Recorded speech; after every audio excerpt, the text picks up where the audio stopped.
Last week, I looked at some common misconceptions concerning the rapture, and I will just recap on them briefly. Glory to Jesus. I looked at the parable of the wheat and the tares, and I clarified that, and I taught you that the wheat and the tares are not in the church as is commonly taught, but the wheat and the tares, the field that the wheat and the tares are in, is referred to as the world. Glory to Jesus. Matthew 13 verse 38 says, the field is the world. That is what Jesus says. So many times, sometimes, we hear preaching that Jesus taught the parable of the wheat and the tares, and it means that there will be wheat and tares in the church. In the parable, the field is not the church. The field is the world. F-I-E-L-D. The field is the world. So what Jesus is teaching is that in the world, there will be the children of God's kingdom and the children of the kingdom of darkness going together. Understanding that is very important to prevent yourselves from making incorrect interpretations of prophetic teachings. The second thing I spoke about, Jesus said that the gospel of the kingdom shall be preached in all the world, then shall the end come. We often make the mistake of teaching that the gospel must be preached in all the world before the rapture comes. That is not what Jesus is teaching. The rapture and the end are two different events. The end is the coming of the Lord Jesus at the end of the tribulation period, the 70th week, to fight the battle of Armageddon. The rapture occurs before the tribulation period begins. So therefore, the preaching of the gospel in all the world is a prelude to the end, which is the coming of the Lord Jesus to fight the battle of Armageddon at the end of the tribulation. But way before that, way before the tribulation, the church will be raptured. Then the obvious question is this. If the church is raptured before the 7-year tribulation begins, who then will preach the gospel in all the world during the tribulation, just in time for the end? And I went to Revelation chapter 14 to answer that question. Revelation chapter 14 verse 6 says, and I saw another angel fly in the midst of heaven, having the everlasting gospel to preach unto all them that dwell on the earth, and to every nation and kindred and tongue and people. This is a paraphrasing of what Jesus himself said in Matthew 24 verse 14. So we see that the gospel, or the preaching of the gospel throughout all the world, will be done by angels. As we read on in Revelation chapter 14, we see preaching done by 3 angels in total. What I just read was a description of the first angel. And this word angel is not to be interpreted symbolically to mean human messengers, because the scripture gives us clues that we can interpret this as a literal angel. Because the scripture said, I saw another angel fly in the midst of heaven. So the preaching is being done by a being, and that being is flying in the midst of heaven. If you want to interpret fly in the midst of heaven as some allusion to media, well then it will be, the preaching will be done by a thing. But the preaching is being done by a being, and that being is flying in the midst of heaven. So the clues are clear and obvious. So it is more accurate to receive what is obvious than to stretch to what is less obvious. So what is obvious here is that the scripture is referring to a literal angel, and so on. So then I reminded you last week another misconception. The elect is not the church, but the elect refers to the Jewish Israelites who will be saved during the 7-year tribulation period. Glory to God. Another misconception,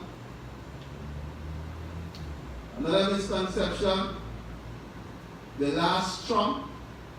And I told you last week that the last trump in Revelation chapter 11 verse 15 was blown by an angel. Glory to God. But the 7th trump was blown by an angel. So when we look at the last trump in 1 Corinthians chapter 15 verse 52, that says at the last trump, it is not the same trumpet referred to in Revelation 11:15. The trumpet that is blown in the book of Revelation is blown by an angel.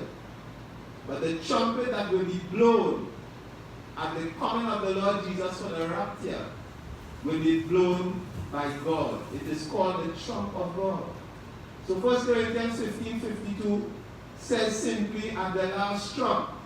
But let me remind you that 1 Thessalonians chapter 4 verse 16 says that the Lord himself shall descend. And it says, it went on to say, that he shall descend with the voice of the archangel and with the trump of God. So we must read the Bible with an eye for detail. Glory to God. And I explained other reasons why that term last trump should not be interpreted as the trumpet blown by the angel in Revelation chapter 11 verse 15.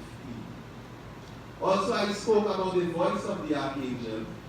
We know that Jesus Christ spoke with the voice of the archangel, and it is what the Bible said it is. He simply spoke with the voice of the archangel. What we do know is that it was not the archangel.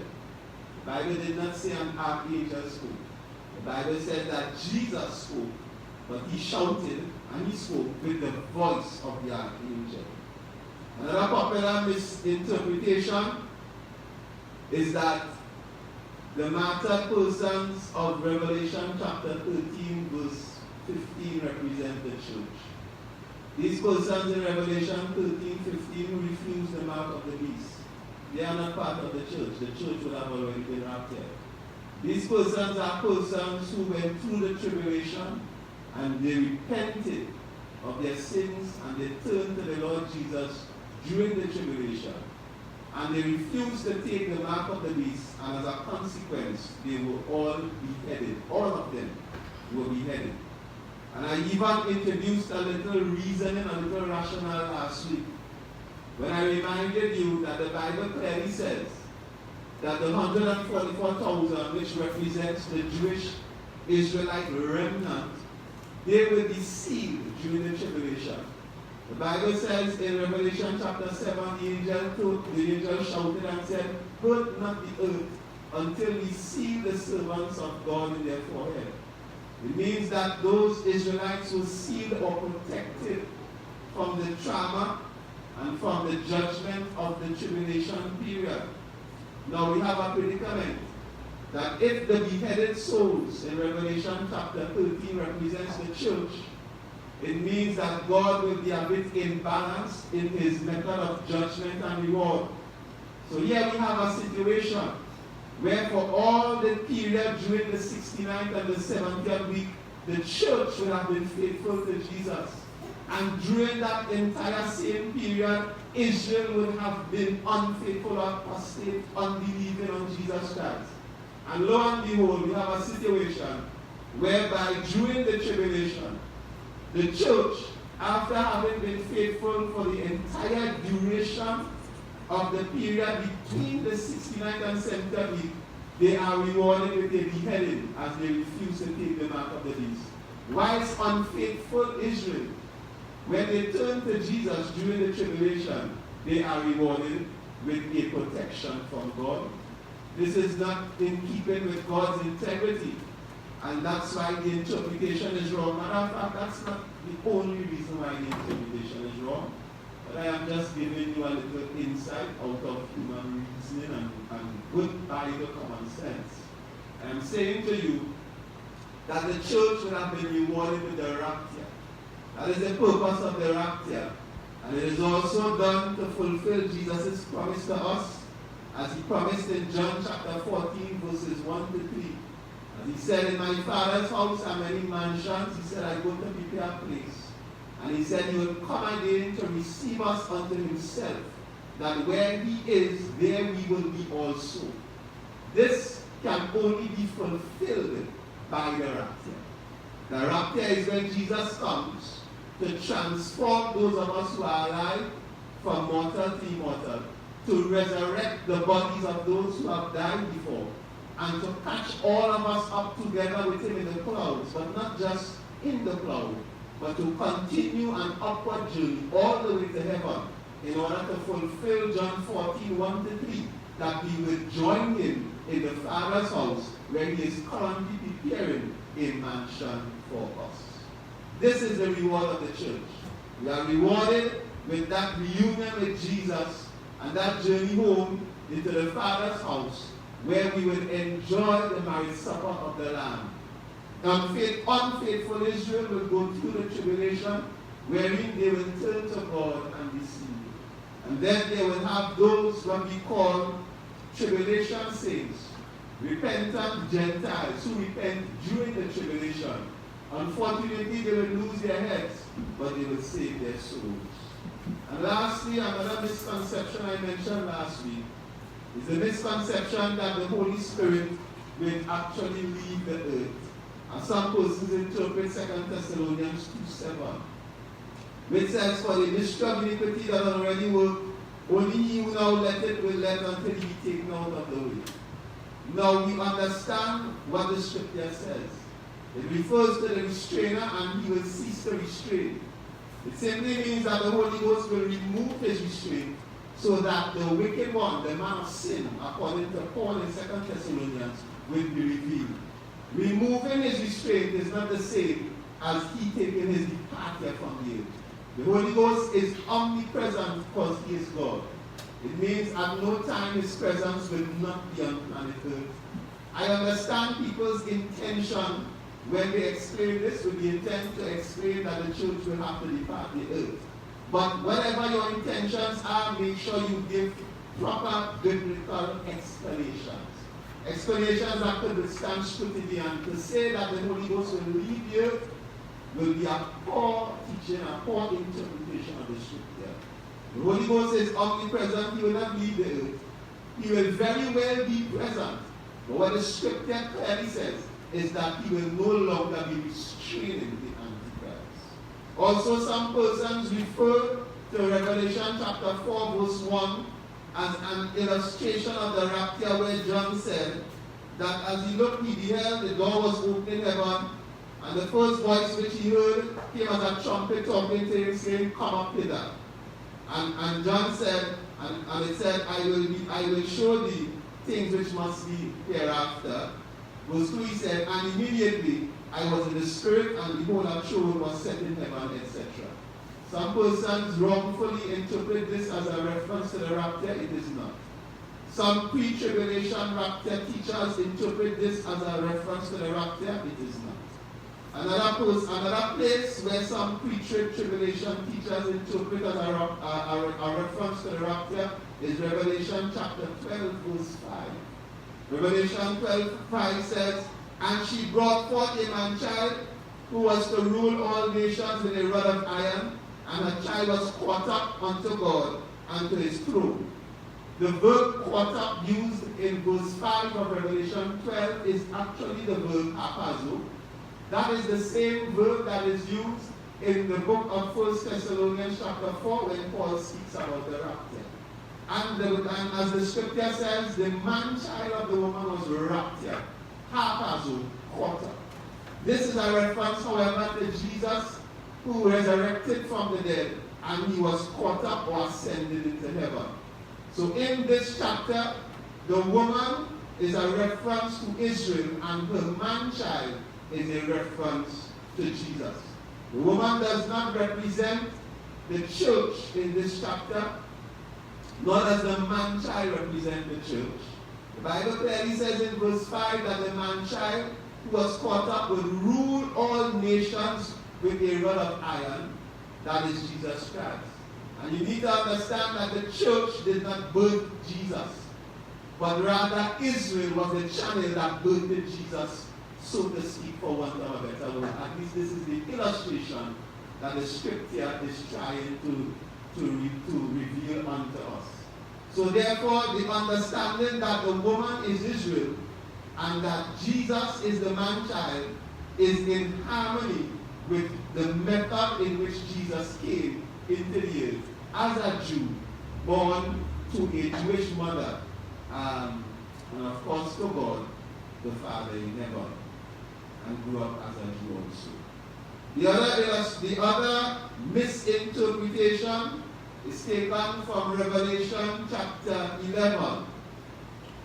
I mentioned this last week also, and this is a very popular chapter in the book of Revelation, that some persons who believe in the mid-tribulation rapture and some persons who believe in the post-tribulation rapture, they use Revelation chapter 11 as proof of their belief, because they interpret the two witnesses of this chapter as a reference to the church.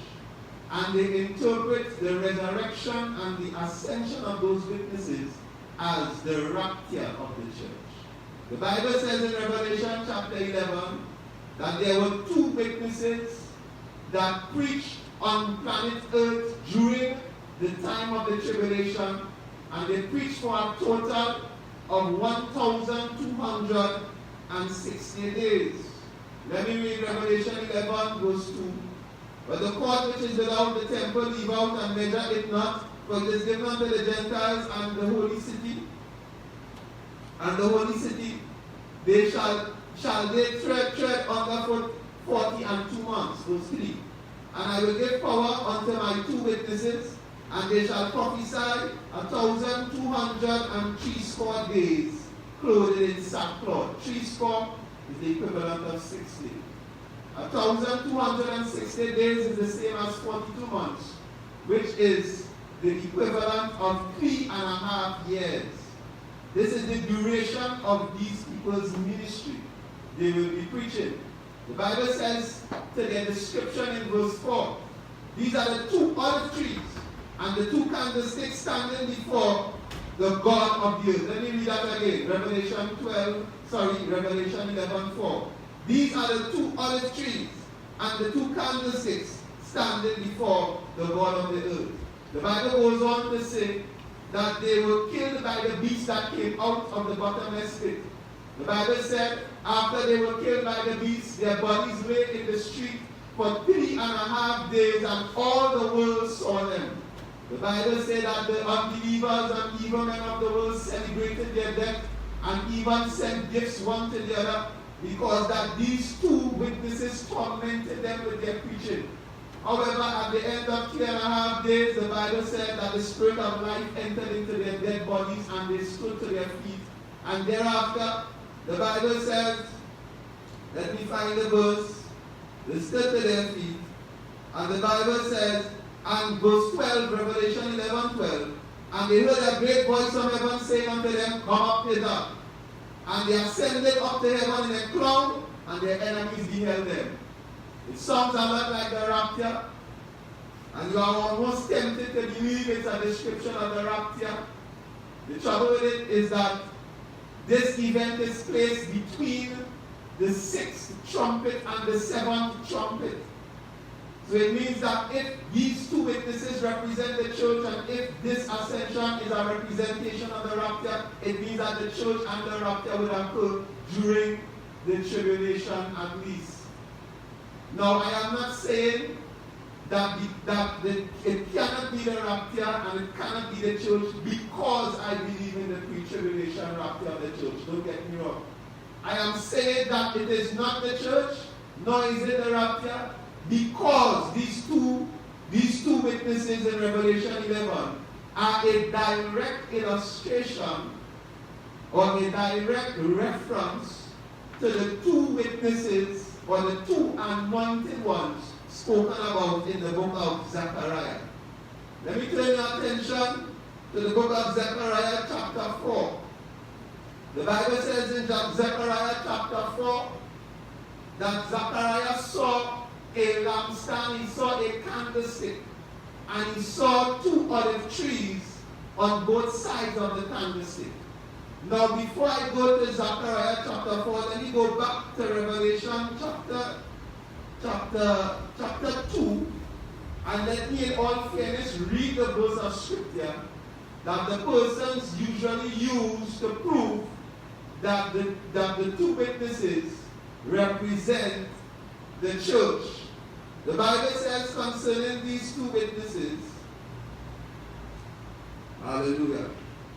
The Bible says concerning these 2 witnesses, Revelation 11:4, these are the 2 olive trees and the 2 candlesticks standing before the God of the earth. When you compare that with Revelation chapter 2 verse 20, this is what Jesus said when he first appeared to John in Revelation 2 verse 20. Jesus told John, the mystery of the 7 stars which thou sawest in my right hand, and the 7 golden candlesticks. He said the 7 stars are the angels of the 7 churches, and the 7 candlesticks which thou sawest are the 7 churches. So you have a passage here that is saying where Jesus said, the 7 candlesticks are the 7 churches. So that when persons see that the 2 witnesses are described as 2 olive trees and as the candlesticks, they interpret that these 2 witnesses are the church, because Jesus said the 7 candlesticks were the 7 churches. However, there is a reference to the 2 anointed ones out of the book of Zechariah that resembles the description of the 2 witnesses in Revelation chapter 11 to the T. In Zechariah chapter 4, Zechariah, as I mentioned earlier, he saw a candlestick and 2 olive trees on the left and on the right. And the Bible said in verses 1 to 4, let me read. Zechariah asked the angel the question as to what did this mean. And by that, Zechariah was inquiring as to the meaning of the candlestick and the 2 olive trees. Verse 3 says, let me read from verse 2. Zechariah chapter 4, verse 2. And said unto me, what seest thou? And I said, I have looked, and behold, a candlestick all of gold, with a bowl upon the top of it, and his 7 lamps thereon, and 7 pipes to the 7 lamps which are upon the top thereof. Verse 3. And 2 olive trees by it, one upon the right side of the bowl, and the other upon the left side thereof. So I answered and spake to the angel that talked with me, saying, what are these, my Lord? Then the angel that talked with me answered and said unto me, knowest thou not what these be? And I said, no, my Lord. And from verses 6 to 10, the angel suddenly made a reference to Zerubbabel. And the angel responded to Zechariah and said, this is the word of the Lord to Zerubbabel, not by might nor by power, but by the Spirit of the Lord, etc., etc. And the angel went on to speak about Zerubbabel from verses 6 to 10. So therefore, at verse 11, Zechariah actually asked the angel the question again. It appears as though Zechariah still was not clear as to the meaning or significance of the candlestick and the 2 olive trees. At least he was not clear what they represented.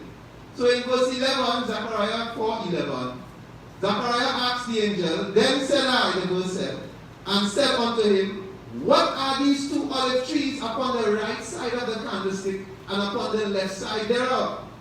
And I said again, and said unto him, in verse 12, he asked again, what be these 2 olive branches which through the 2 golden pipes empty the golden oil out of themselves? And here the angel's response. And he answered me and said, knowest thou not what these be? And I said, no, my Lord. And in verse 14, Zechariah 4:14, the angel told Zechariah, then said he, these are the 2 anointed ones that stand by the Lord of the whole earth. Now I want you to look at the similarity in the description of the two witnesses in Revelation 11:4 and the description of the anointed ones in Zechariah 4:14. Revelation 11:4 says, these are the two olive trees and the two candlesticks standing before the God of the earth. Look at that, pay attention to that ending. Standing before the God of the earth. Look at what the angel said concerning the anointed ones in Zechariah 4:14. He said, these are the two anointed ones that stand by the Lord of the whole earth. What I am trying to explain to you is that what John wrote in Revelation chapter 11 is actually a direct reference or a direct illustration to the two anointed ones spoken about in Zechariah chapter 4. Whoever these two witnesses are, long story short, they are definitely Old Testament characters. We can look to more than just Zechariah chapter 4 to prove this. In fact, in the very Revelation chapter 11, there is even stronger evidence that these two witnesses are not a reference to the church, but actually a reference to two popular Old Testament characters by virtue of the things that they are described to be able to do. Revelation 11 from verse 5. It said concerning these witnesses, and if any man will hurt them, fire proceed out of their mouth, and devoureth their enemies, and if any man will hurt them, he must in this manner be killed. Now we know that the prophet Elijah of the Old Testament had power to call down fire from heaven.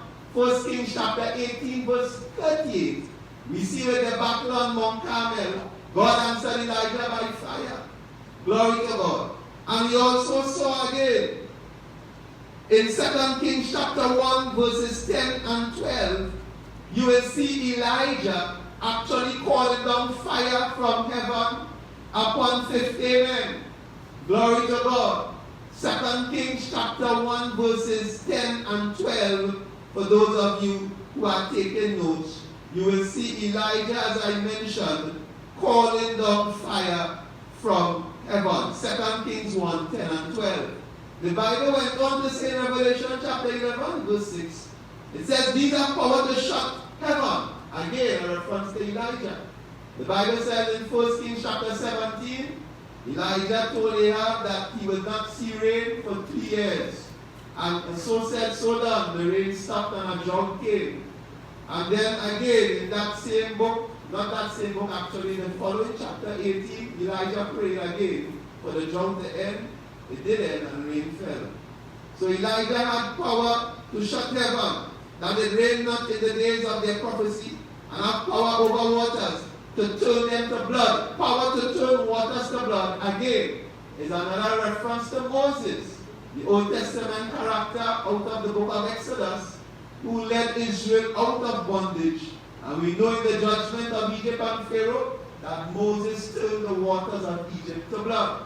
By virtue of the miracles and the signs that these two witnesses did, it is clear to us that the Bible is strongly trying to put or turn our attention to Old Testament prophets, and that the evidence is weighty towards the interpretation that these two witnesses, two Old Testament prophets, are in fact Elijah and Moses. What adds to this interpretation also is the reality that on the Mount of Transfiguration, the two characters that appeared to Jesus incidentally were the very Elijah and Moses. So it seems that the Bible is trying to paint a picture for us and bring to our minds a pattern. There is something about Elijah and Moses.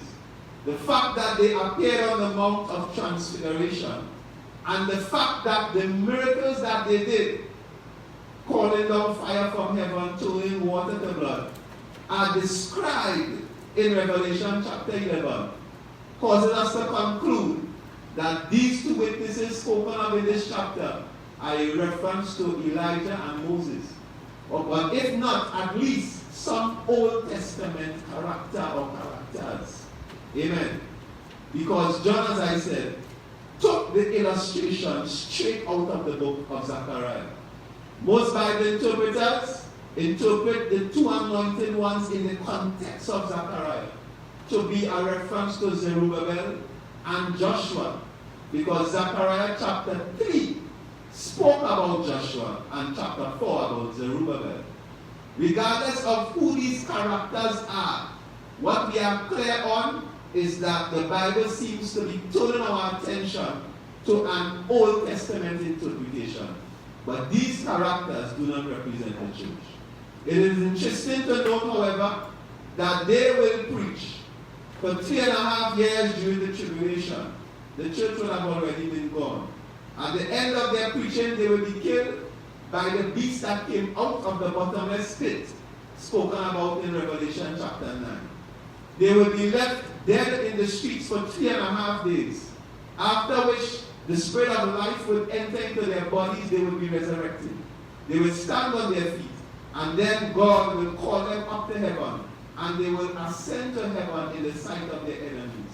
I strongly believe, based on what I just said, based on the descriptions given in this chapter 11 of Revelation, in pinning these miracles to these two witnesses, and because these miracles are the said miracles performed by Elijah and Moses, I honestly interpret these two witnesses to be Elijah and Moses. And I am simply saying this. If it is that Elijah and Moses appeared before to Jesus on this planet, on the Mount of Transfiguration, it means that God has some interesting setup in place where he is allowing Elijah and Moses to come to this earth. And the fact that they came to the earth before gives us no reason to doubt that Elijah and Moses will not come to the earth again. And they very well may be the fulfillment of this two-witness prophecy. They very well may be those persons who will preach during that 7-year tribulation. What a sight it will be. Sorry, we would not be here to witness it. But they may very well be the two persons preaching who will be killed, resurrected, and then ascended. Praise the name of the Lord. Now, glory to God. So that helps me clarify yet another misconception concerning the rapture. Now let me hasten to another misconception taken straight out of Jesus' response to his disciples, Matthew chapter 24 and 25, very familiar. When they asked Jesus, when shall these things be, and what shall be the sign of thy coming, etc. Now, based on what Jesus said, there is a popular teaching among pre-tribulation rapture teachers that is also incorrect. Now, incidentally, let me clarify, I am a pre-tribulation rapture teacher. However, I do not always lean on most of the traditional teachings that are used to prove the pre-tribulation rapture. I prefer to stay clear of what I call weak arguments. And I prefer to base my teaching on solid scriptures, using good exegesis, and arguments that can be backed by the Bible, as I have been saying time and time again in the previous weeks of my teaching. I have been fortunate and blessed by God to have gone through a detox, what I call a denominational detox in my mind, so that I feel as though I am no longer blinded by the traditional teachings of my denomination, but that I have spent time with God to renew my mind and to renew my sight, to come to the scripture with an open and unbiased mind, so that I can see what it says and receive what it says. So the popular teaching I'm referring to is the imminent return of Jesus. The imminent return. That word imminent there is I-M-M-I-N-E-N-T.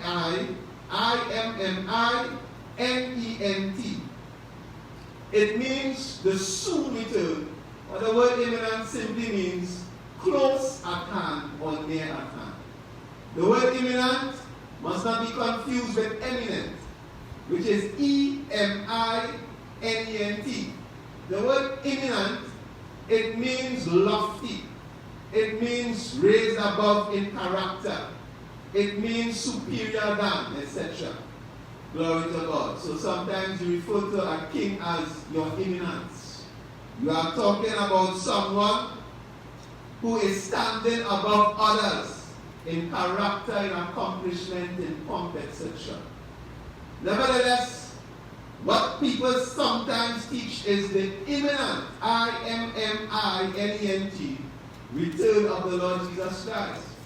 And this is a popular teaching used by those persons who teach on the pre-tribulation rapture. And it simply means that the Lord Jesus will return soon. And this is not what Jesus taught. Now, what I am saying to you is this. At the time when Jesus spoke the words that he spoke in Matthew chapter 24 and chapter 25, Jesus never said that his return would be imminent, meaning that it was close at hand, that it was near, or that it was soon to come. However, this word imminent has been branded on Jesus' speech. And Jesus' speech has been interpreted to mean that he told his disciples he would be coming or returning soon for the rapture. Jesus never said that. That is why when I refer to the coming of the Lord Jesus, and as I teach on the rapture out of Matthew 24, I never speak of the imminent return, but I speak of the surprise return. If you look at Jesus' speech, Matthew 24, verses 36, 42, 44, and 25, 13, what Jesus said, and the emphasis in what he said, was that his return will be a surprise. People will be caught off guard. You will not be able to time him or gauge his return so that you should always be ready. So the idea is that his return will be a surprise. At no time did Jesus say that his return will be soon. However, the disciples believed that Jesus' return would be soon. Evidence of this is in James chapter 5, verse 8. If you look at James 5, 8, you see James saying, "Be also patient, establish your hearts, for the coming of the Lord draweth nigh." Be also patient, establish your hearts, for the coming of the Lord draweth nigh. Peter said a similar thing in 1 Peter chapter 4, verse 7. He said, "But the end of all things is at hand." He said, "Be therefore sober and watch unto prayer. But the end of all things is at hand." Even in 2 Peter chapter 3, the Bible says in verse 3, that there will be scoffers coming in the last days, etc. And in verse 4, they will be saying, "Where is the promise of his coming? For since the fathers fell asleep, all things continue as they were from the beginning of the creation." So they are saying that based on their protests, we understand or we know that what they mean is that since they can remember, they have been hearing that the coming of the Lord is soon. It is interesting, isn't it, that the disciples of Jesus, honestly, they thought that Jesus was coming soon. Right? What I am saying to you is that was no fault of Jesus.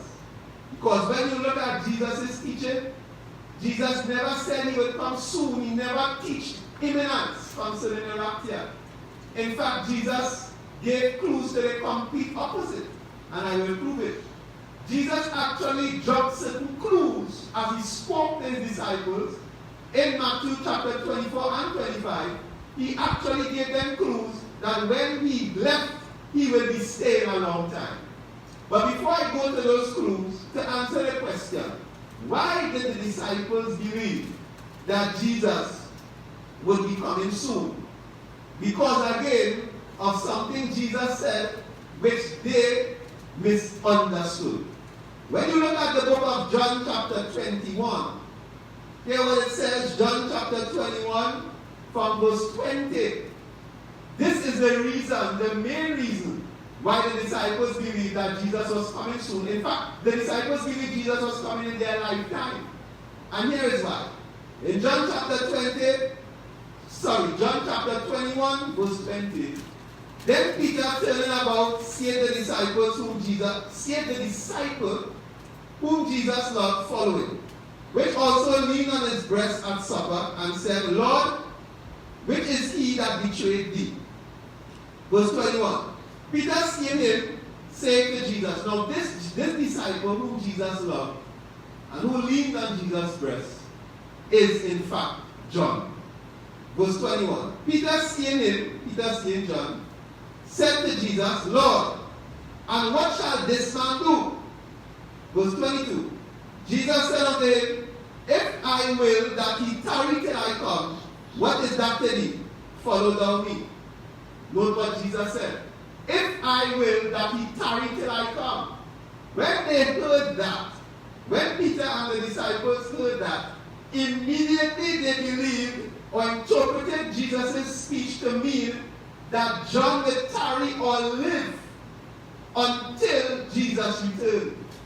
So therefore, verse 23, it says, then went this saying abroad among the brethren, that disciple should not die.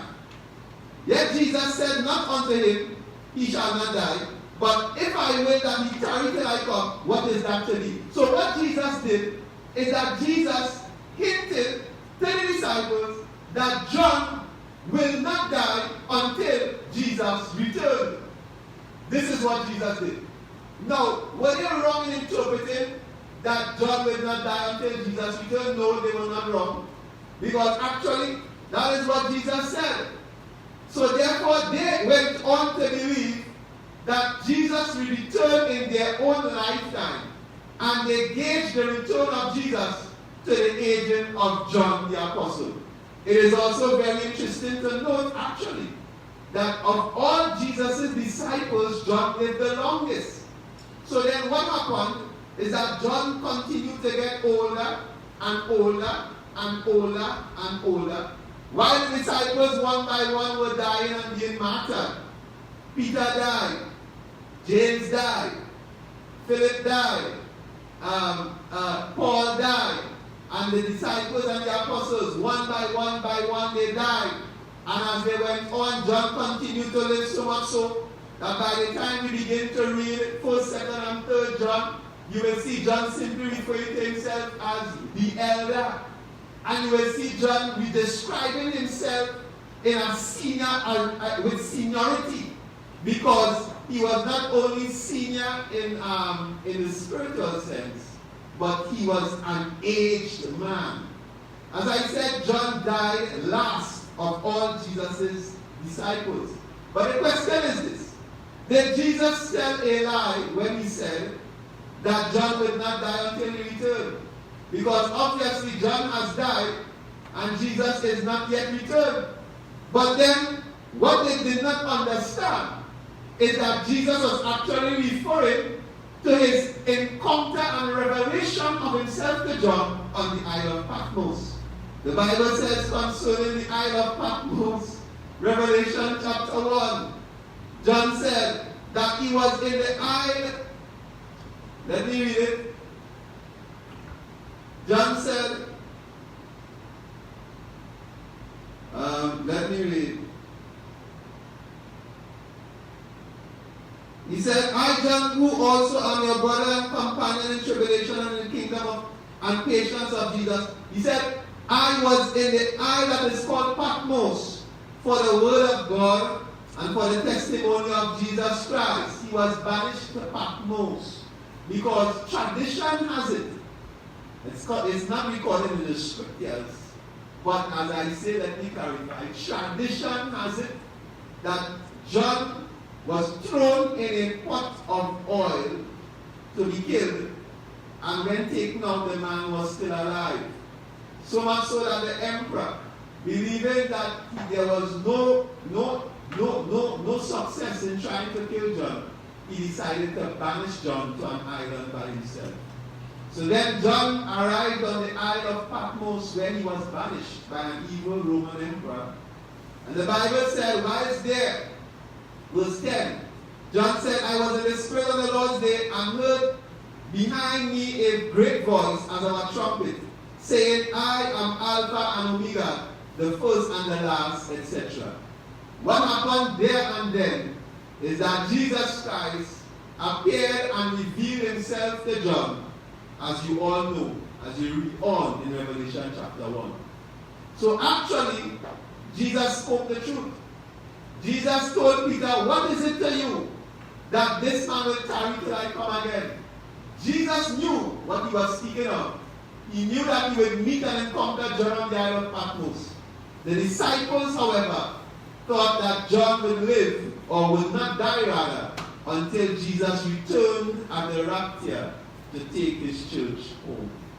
I am giving you evidence out of Matthew chapter 24 that the disciples missed, and many a church folk today also miss. Evidence that Jesus left clues to them to the contrary, that when he left, or when he goes away, he will not be returning quickly.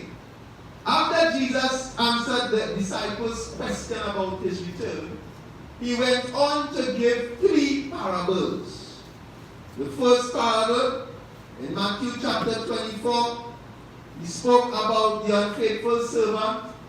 He spoke about the Lord of the house going away and leaving a servant in charge of the household.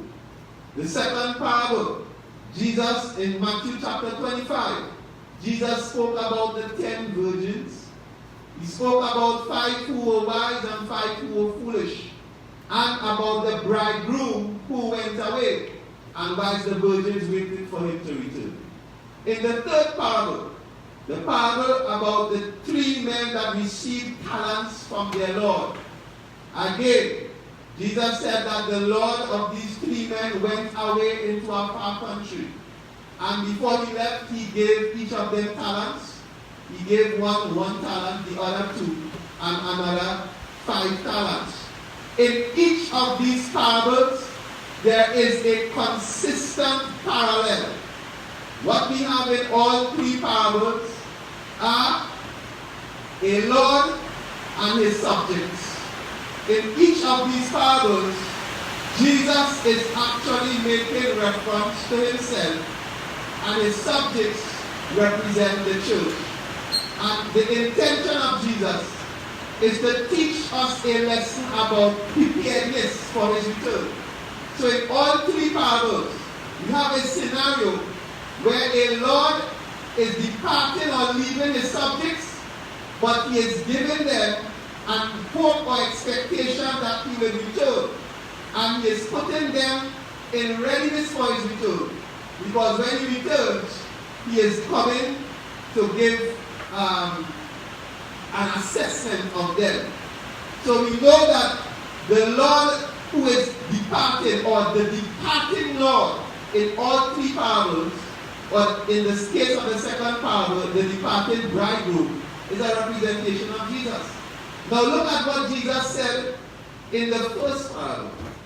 He said that, who then, verse 45, Matthew 24:45, who then is a faithful and wise servant, whom his Lord had made ruler over his household, to give them meat in due season? Blessed is that servant whom his Lord, when he comes, shall find so doing. So the Lord of the household left his servant in charge. But when the Lord returns, there is an assessment. He is looking to see that you remain faithful after he has departed. So then verse 47 goes on to say, verily I say unto you, that he shall make him ruler over all his goods. Verse 48, here is the clue. But and if that evil servant shall say in his heart, my Lord delayed his coming. That's the clue right there. Jesus Christ, in teaching this parable, he mentioned that the servant had occasion to complain and actually say, my Lord delayed his coming. Why would the servant complain and say, my Lord delayed his coming? It's simply because his Lord was taking long to return. Hold right there. Let's go on to the second parable. and we will see a consistent pattern. In Matthew chapter 25, the parable from verses 1 to 13 about the 10 virgins and the bridegroom, who in this case represents Jesus Christ. We all know the story. The bridegroom went away and the virgins waited on him with their lamps trimmed. But some took no extra oil in their lamps. When the bridegroom returned unexpectedly, the ones who took no extra oil, their lamps had gone out, and they had to go to the shop to buy oil. So they were caught off guard with their lamps out in. And the ones who took extra oil, they kept their lamps burning, and they were able to go to the procession to meet the bridegroom. Obviously, those whose lamps went out, they were locked out, and they were not able to enter into the wedding banquet. But look at what the Bible said in Matthew 25, verse 5. Hear what Jesus said. Clue number 2. He said, verse 5, while the bridegroom tarried. He said they all slumbered and slept. We need to understand that the purpose of these parables is that Jesus wants us, the church, his disciples, and by extension his church, to understand the need for patience in waiting. So in each of these parables, Jesus is dropping certain clues that the wait would be a long wait. So that is why he said in verse 5, Matthew 25:5, while the bridegroom tarried. Why did Jesus say while the bridegroom tarried? He said tarry because he knew that he will tarry. And 2 Peter, of course, gives us the answer why the Lord is tarrying.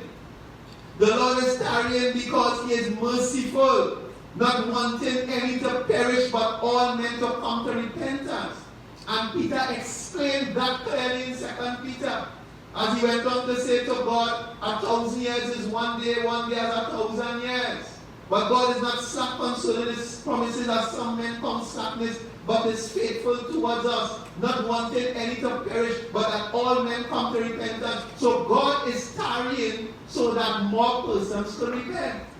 And again, lastly, and best of them all, in my opinion, the parable of the talents. Jesus began that parable in Matthew 25:14 by saying, for the kingdom of heaven is as a man traveling into a far country. So sweet, so poetic in his analogy. And of course, Jesus is referring to himself. And he is saying that he is going to a far country. Why far country? Because he knows he is going to heaven, which can be described as a far country. So these are clues Jesus is leaving for us. And he said, a man traveling into a far country who called his own servants and delivered unto them his goods. And as I said, he gave one man 2 talents, another 1 talent, and a third man 5 talents. Look at what the Bible said in verse 19. This is now the third clue. Jesus said in verse 19, after a long time, he said, the Lord of those servants come and reckon with them. Why did Jesus say after a long time? Because Jesus knew, just as the person in this parable who went to a far country represented Jesus, and the person came back after a long time. So likewise, Jesus knew it would have been a long time before he returned. So then you have 3 clues in 3 parables. The first parable, Jesus said the man complained, my Lord delayed his coming. Matthew 24:48. The second parable, Jesus said, the bridegroom tarried. Matthew 25:5. He knew he would tarry. Lastly, in the third parable, Jesus said, after a long time, the Lord of those servants returned. And the disciples missed those clues. And so did many modern-day Bible interpreters. But church, in closing, let me tell you, it has been a long time. It has been a long time. So in closing, the imminent return of Jesus that was traditionally taught as what Jesus taught is actually incorrect. Jesus never spoke about an imminent return. Jesus actually gave clues that his return would be after a long time. But he spoke about a surprise return. When you compare the surprise nature of his return, in Matthew 24, 36, 42, 44, watch therefore, for you know not when the Lord will come. He said, again I say unto you, be you therefore ready, for in such an hour you think not. Verse 44, your Lord will come. It is a surprise return. When you compare Jesus' description of his surprise return to his description of another return in that same conversation, verse 29, he said, immediately after the tribulation, and then he described the coming. It seems confusing. There is a conflict, an obvious conflict. Because in one conversation, in one chapter, Jesus is speaking about his coming, but on one hand, he says it happens immediately after the tribulation. That will not take us by surprise. We would witness the tribulation for 7 years. And we know at the end of the 7 years immediately begins, so we know when to look for Jesus. But in that same conversation, Jesus keeps describing a surprise return, a return that we will not be able to anticipate. And I am repeating forcibly the answer to this enigma. And the answer simply is this: that Jesus in one conversation is speaking about two different comings. And that these two comings are not the same event, nor do they occur at the same time. One of them is a surprise coming, the other is a coming that could be predicted. The surprise coming is a rapture, and it is a surprise because it happens before the events of the 70th week begins. And these events of the 70th week are so described according to a timeline that if the rapture occurs within them, you can gauge the rapture. So the rapture occurs before them. The second coming, which happens immediately after the tribulation, is a reference to Jesus' coming for the battle of Armageddon at the end of the 7-year tribulation. One conversation, one chapter, but Jesus is speaking about two different comings. Are there any signs to look for to tell us that the rapture is near? Hallelujah. Are there any signs to look for? The reality is that Jesus gave no clear warning signs to look for before the rapture, because Jesus just simply continued to say, be ready, watch, be ready. In such an hour you think not, be ready, be ready, be ready. And I always remember the popular argument that is used by persons who teach about mid or post-tribulation rapture. And the argument is that that is a better teaching to prepare the church for hardship. I am all for preparing the church for hardship if it comes. But unfortunately, I have to disappoint those persons who are willing and so ready to prove their faithfulness to God in hardship, that we would not have to endure the hardship of the tribulation. We have to endure other hardships the church in history has endured much hardship, and the church in certain parts of the world today is enduring much hardship. But the hardship of the tribulation is one hardship that God simply chose not to allow the church to endure. In fact, the teaching of Jesus is that be ready for his coming. And by not telling us when that coming is, and by making that coming a surprise coming, what Jesus is trying to do is to keep us in a constant state of readiness. You need to understand that the strongest value of the pre-tribulation surprise rapture of the church is that it is intended to keep the believers in a constant state of preparation, simply because his coming is a surprise. It is because we do not know when he is coming. That's the reason why. That's the reason why we have to be constantly looking out for him. So some people believe and teach that the pre-tribulation rapture teaching is a teaching that will weaken the church, weaken believers, by giving them a false sense of hope and security, and by not fortifying or strengthening them for the challenges of the tribulation period. But to teach that no matter how good that sounds is actually to teach the complete opposite to what Jesus taught. 3 parables Jesus taught: be ready, be ready, be ready, because of the surprise nature of the rapture. So Jesus' strategy is different from the strategy of the post-tribulationists. The post-tribulationist strategy is to teach that you are going through the tribulation as a motivation for you to be strong in faith and prepare yourself for hardship. That was not Jesus' strategy. Jesus' strategy was to teach that his coming would be a surprise so that you will be constantly ready for the surprise, so that you will not be taken off guard. And this is in keeping with the pre-tribulation teaching. As a pre-tribulation rapture teacher, I am saying to you that the rapture is a surprise. And the only reason it can be a surprise is because it occurs out of the tribulation and before the tribulation.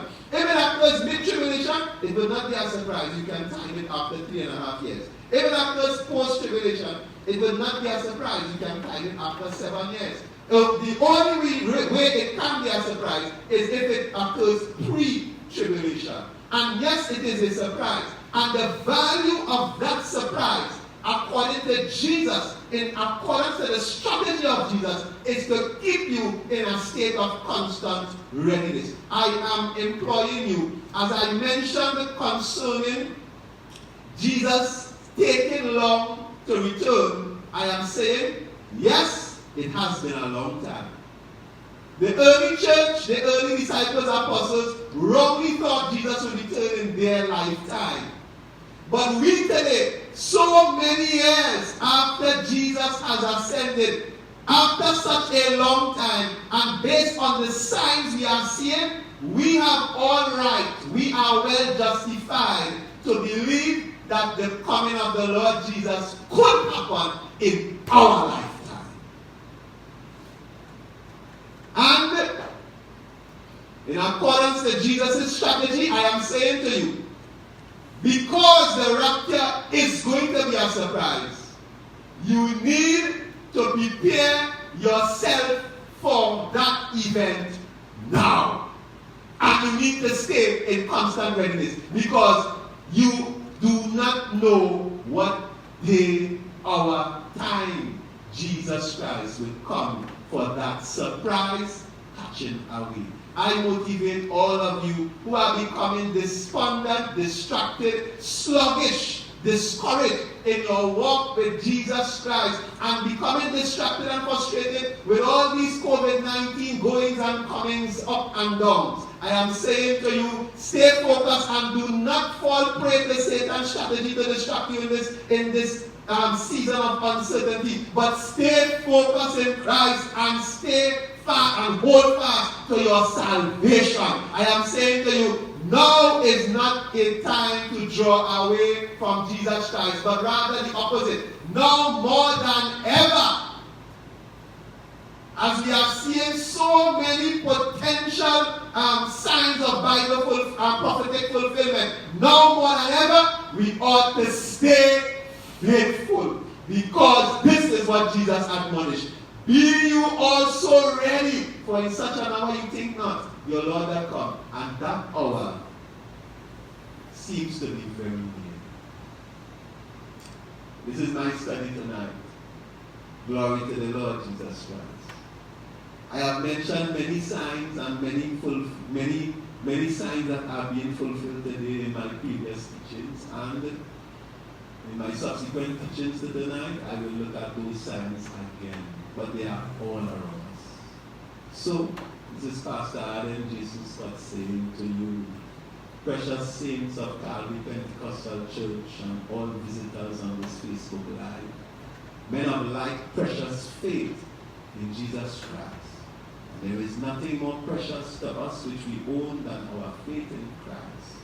I am saying to all of you, until we meet again, send your roots in Christ deep, leave them there, and stay firmly rooted and grounded in the Savior. Stay strong in Jesus' name, and God bless you. Amen.